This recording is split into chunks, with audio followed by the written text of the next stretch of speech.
अस्सलामुअलैकुम। Hello viewers, उम्मीद आहे तव्हां सभु ख़ुशि हूंदव। मूंखे काफ़ी दोस्तनि चयो आहे त वीडियो जो जेको बैकग्राउंड आहे उहो कीअं चेंज करियो। वीडियो जे बैकग्राउंड चेंज करण लाइ पहिरियां त तव्हांखे मुंहिंजे चैनल खे सब्सक्राइब करिणो पवंदो। मुंहिंजे चैनल खे सब्सक्राइब कंदा ऐं घंटा खे ज़रूरु दॿाईंदा त जीअं मुंहिंजो हर ईंदड़ वीडियो तव्हां ताईं पुॼी सघे। सो तव्हांखे इन जो तरीक़ेकार तव्हांखे ॿुधाईंदो त कीअं वीडियो खे असां चेंज कंदासीं, यानी कि वीडियो जो बैकग्राउंड आहे कीअं चेंज कंदासीं। उन लाइ बराए महिरबानी ज़रूरी मुंहिंजे चैनल खे सब्सक्राइब कंदा। हाणे अचो त तव्हांखे ॿुधायूं इन तरीक़ेकार त इन जो तरीक़ेकार छा आहे ऐं उनखे असां कीअं चेंज कंदासीं बैकग्राउंड। हा त दोस्तो, सभ खां पहिरियां असां प्ले स्टोर में वेंदासीं। प्ले स्टोर में वञी उते लिखंदासीं काइन मास्टर। काइन मास्टर लिखी वो सर्च कंदासीं। यादि रहे त ग्रीन मास्टर न हुजे, छो त ग्रीन मास्टर में उहा शइ न आहे हूंदी। हा, काइन मास्टर मूं लिखियो पियो आहे, जो मां सर्च कयां थो, जो मूं वटि अवल ई इंस्टॉल थियल आहे। हिन ओपन कंदासीं। यादि रहे त ग्रीन मास्टर में वीडियो जो बैकग्राउंड चेंज न आहे थींदो, सो ही तव्हांखे काइन मास्टर अपलोड करिणो पवंदो, बल्कि डाउनलोड करिणो पवंदो।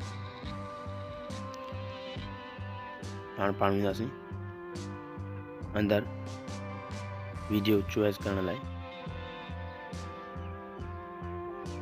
यासीं हाणे पाण वेंदासीं मीडिया में। उतां हिकिड़ो बैकग्राउंड खणंदासीं। इहो खयों मूं बैकग्राउंड। हाणे इन खे असां डुप्लीकेट कंदासीं। ही 3 टिपकनि जो निशान आहे, जिथे मां निशान ॾेई रहियो आहियां। ने ओके कंदासीं। ओके करण खां बावजूद पोइ इन खे असां डुप्लीकेट कंदासीं। ऐं हाणे असां इन खे छिकींदासीं, जीअं पोइ जेका कारियूं निशान, जेके कारा निशान अचनि उहे गुम थी सघनि। यादि रहे त तव्हांजो वीडियो भरियल हुजे, उनजो हिकिड़ो रंग हुजे, जेको सिर्फ़ु नीरो या साओ हुजे। लहर में वियासीं। हाणे वेंदासीं पाण मीडिया में, जीअं असां पंहिंजो ठाहियल वीडियो खणी सघूं, जेको मुंहिंजो अवल ई रेडी आहे, जेको तयारु थियल आहे। हीउ मुंहिंजो पियो आहे वीडियो। हाणे हिनखे असां सेटिंग में आणींदासीं। यादि रहे त जीअं मुंहिंजो रंग हिकिड़ो ई आहे, पोइ नीरो, तव्हांजो ईअं हिकिड़ो ई रंग नीरो हुजणु खपे। नीरो न त पोइ साओ हुजणु खपे। उन हुजण सां जेको आहे सो वीडियो जी रिज़ल्ट ज़बरदस्त ईंदी आहे। ऐं पाण हाणे हिन जेका हेठियूं जेकी पटियूं मां अॻिते पुठिते पियो कयां, हीअ बैकग्राउंड न त हिकिड़ी असां मथे रुॻो कंदासीं, हेठि न कंदासीं त पोइ साइडुनि खां कारो, कारियूं जो पटियूं निशानियूं, जेके निशान अचनि न, उहे ख़तमु न थी सघंदा। हाणे पाण हिनखे थोरो सेटिंग में आणियूं। सेटिंग में अची वियो। हाणे पाण वेंदासीं क्रोमाकीअ में। क्रोमाकी मां हेठि निशान ॾियां थो, मथां जो ग़लती में अची वियो।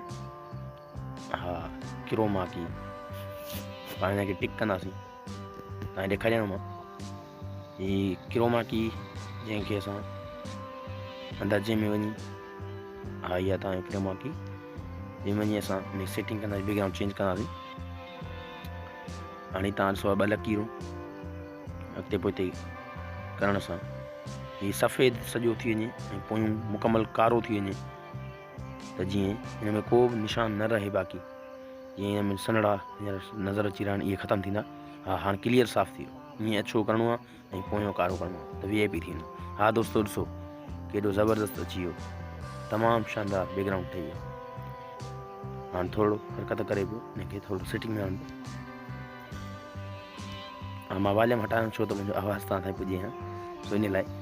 हाणे ज़बरदस्त थी वियो, तमामु VIP।